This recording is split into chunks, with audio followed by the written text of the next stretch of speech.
Tapi kalaupun gereja tidak punya uang, gereja tetap bisa jalan. GRI Bandung punya uang? Punya.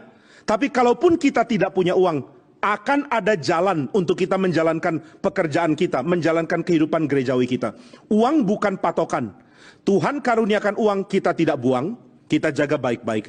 Tuhan tidak beri uang, tetap ada jalan untuk bisa melayani Tuhan. Ini harus saudara dan saya sama-sama percayai. Kalau saudara jemaat saya di GRI Bandung miliki pengertian yang sama, dengan demikian kita tidak mendewakan orang yang persembahannya besar. Kita tidak mendewakan orang yang sumbang uang banyak. Saudara sumbang uang banyak, puji Tuhan, ini tanda cinta saudara kepada Tuhan.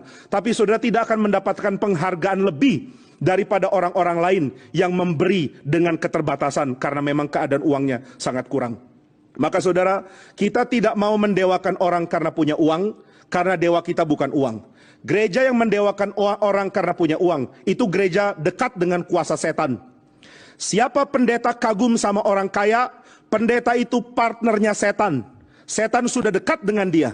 Dan saudara doakan pendeta GRI tidak satu pun yang senang dekat sama setan, sehingga mereka terlalu hormat orang kaya. Saya seumur hidup selama pelayanan jadi pendeta tidak pernah hormat orang karena dia kaya. Saudara orang kaya, saya hina kekayaanmu, kecuali engkau cinta Tuhan. Saya mencintai orang cinta Tuhan. Saya tidak pernah tambah cinta sedikit pun hanya karena engkau sumbang gereja lebih banyak dari orang lain. Harap ini diperhatikan baik-baik. Uang boleh ada, uang boleh kurang. Jangan takut, uang bukan dewamu. Kristus tidak ada, takut. Saya tidak bisa hidup kalau bukan karena Kristus. Gereja kalau tidak ada Kristus, mati. Gereja kalau tidak ada Kristus, bubar. Kristus kalau tidak hadir dalam hidup saudara, mati. Saudara mati karena tidak ada Kristus. Bukan mati karena tidak ada uang. Bukan mati karena tidak ada sehat. Bahkan bukan mati karena tidak ada nafas. Lazarus tidak ada nafas, tapi dia punya Yesus. Yesus berseru, Lazarus keluar.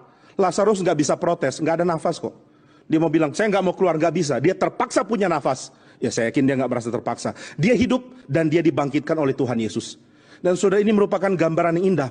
Siapa punya Kristus, dia punya hidup. Siapa tidak punya Kristus, dia mati. Siapa punya Kristus, dia hidup dalam terang. Siapa tidak punya Kristus, dia hidup dalam kegelapan. Sudahkah engkau dan saya mengerti hal ini? Sudahkah gereja mengerti hal ini? Tanpa Kristus engkau mati. Maka saudara sekalian, gereja sangat sengsara tanpa Kristus. Gereja perlu Kristus. Dan selama saudara tidak mencintai Kristus, saudara mati. Selama saudara mencintai yang lain lebih dari Kristus, engkau sedang mati. Harap ini disadari. Maka saudara, ratapan bagi gereja harus diberikan karena gereja kurang kasih kepada Kristus. Kurang menikmati kehadiran Kristus. Tidak merasa Kristus perlu.